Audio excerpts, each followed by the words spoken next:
उपस्थित जिन धर्म प्रेमी भव्य जीव हो, अनादिकाल से इस संसार में परिभ्रमण करते हुए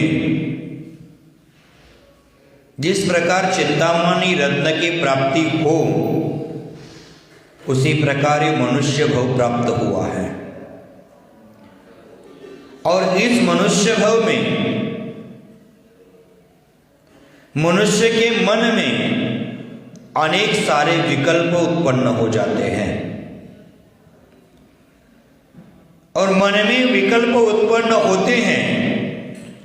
उन विकल्पों को मिटाने के लिए, एकाग्र चित्त बनाने के लिए हम मंदिर आया करते हैं, तीर्थों में जाया करते हैं,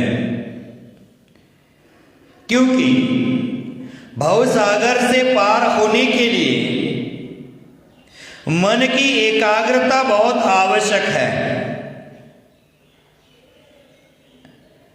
और उसके लिए निमित्त कारण है मंदिर और तीर्थ स्थान।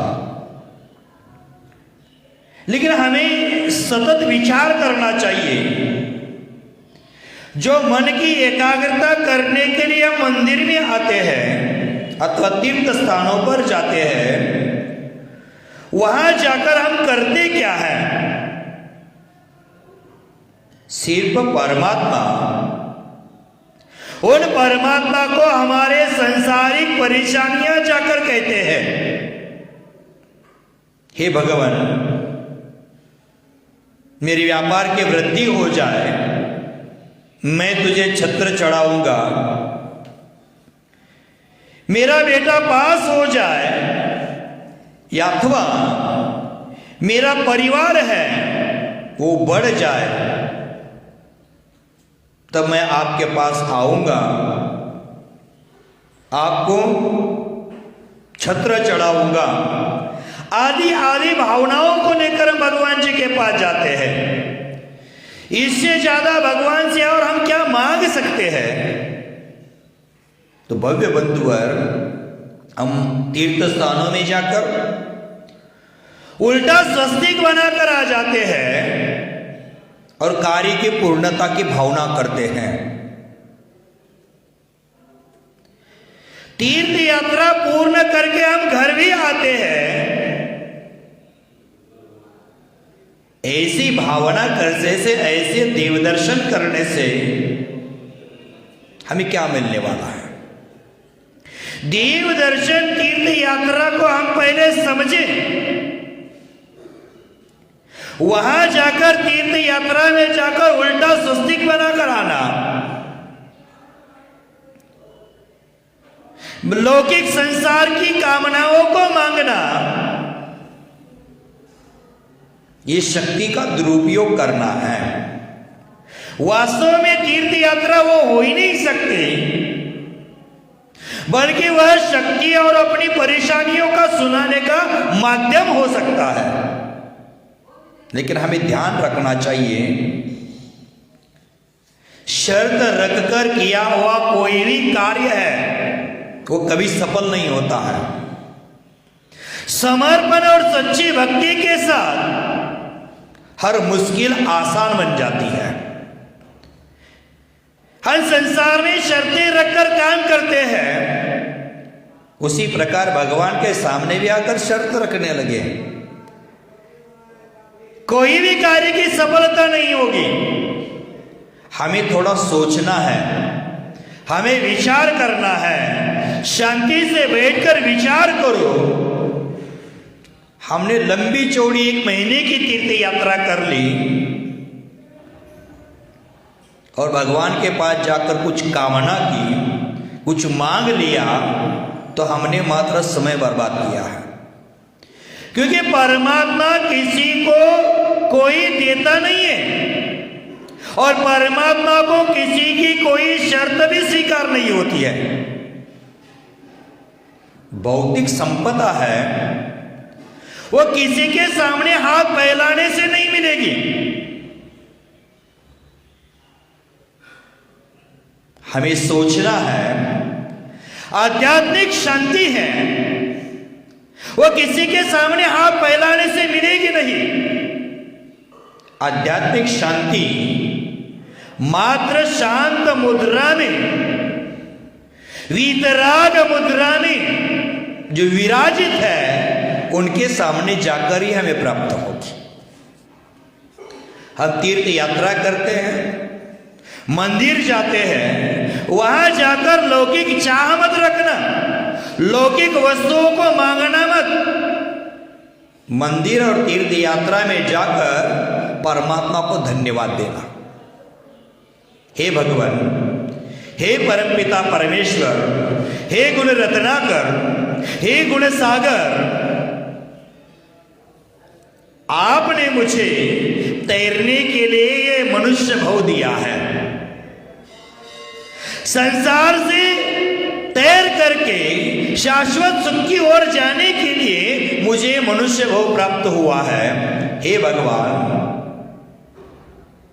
इस मनुष्य भव में मैं आपकी भक्ति, आपका कीर्तन, आपको नमन, जरूरतमंदों को दान, पुण्य, ऐसे कार्य मैं करूंगा। और ये भगवान, भक्ति से, श्रद्धा से, आस्था से, चैतन्यता से युक्त होकर मैं आपको अर्घ्य समर्पण करने के लिए आया हूं। और अर्घ्य समर्पण करने के लिए आपने मुझे 2 हाथ दिए हैं। हे भगवान, वीतरागता का उपदेश सुनने हेतु आपने मुझे 2 कान दिए हैं। हे भगवान, आपकी वीतराग छवि निहारने के लिए आपने मुझे 2 आंखें दी है। आत्म विशुद्धि के लिए उत्तम कुल दिया है, उत्तम जाति दी है, उत्तम क्षेत्र दिया है, उत्तम भाव दिया है। इतना बड़ा उपकार आपने मुझ पर किया है। हे भगवान, एक उपकार और कर देना। जब तक मुझे निर्वाण की प्राप्ति नहीं हो जाती तब तक उत्तम कुल, व्यवस्थित शरीर,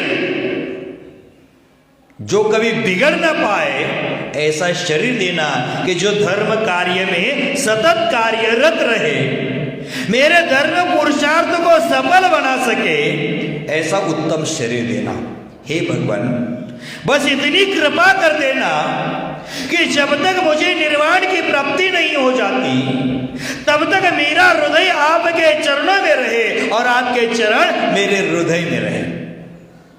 हे भगवान, ऐसा नहीं होगा तो मुझ पर बहुत भारी अन्याय होगा और मैं आत्म कल्याण से वंचित रह जाऊंगा।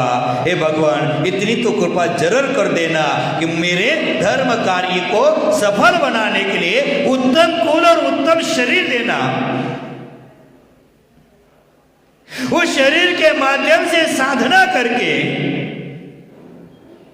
मैं मोक्ष पथ पर चल पाऊं, इतना तो उपकार भगवान मुझ पर कर देना। धर्म स्थान पर जाते हो, मंदिर में जाते हो तो इतना ही मांग लेना। तीर्थ यात्रा तुम्हें भव से पार लगाने में कारण बन सकेगी। मंदिर का दर्शन है, कर्म का बंधन मुक्त करने में निमित्त बनेगी। जब तक हमारे मन की स्थिरता नहीं होती है तब तक मंदिर जाना भी व्यर्थ है, तीर्थाटन करना भी निष्फल है। मंदिर में जाकर मन की स्थिरता, भगवान की भक्ति करना आवश्यक है और भगवान की भक्ति मन स्थिर करके करे, समर्पित भाव होकर करे। जो हमें 2 हाथ मिले हैं उसके द्वारा भगवान को अर्घ्य चढ़ाए, 2 कान मिले हैं उसके माध्यम से वीतरागी वाणी सुने और 2 आंख मिली है उसके माध्यम से वीतरागी छवि को निहारे। लेकिन हम इन 2 हाथों का उपयोग और अनेक कार्यों के लिए करते हैं जिसके माध्यम से पापासरव हो। 2 कानों से ऐसी विषय भोगों की कथा सुनते हैं, काम भोग बंध की कथा सुनते हैं जिसके माध्यम से अपने जीवन को हम बर्बाद कर देते हैं। क्योंकि संसार में काम भोग बंध की कथा हर समय सुनने को मिलती है और उसी में हम मस्त हो जाते हैं, लेकिन वर्तमान में आत्मा की कथा सुनने को मिलना अत्यंत दुर्लभ है।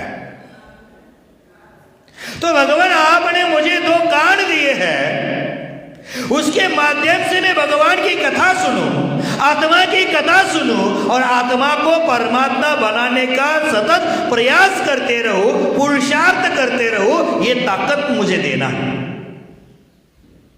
हे भगवान, इस पथ पर चलूं जिस पथ पर आप चलकर परमात्मा बन चुके हैं, इस पथ पर मुझे भी चलना है।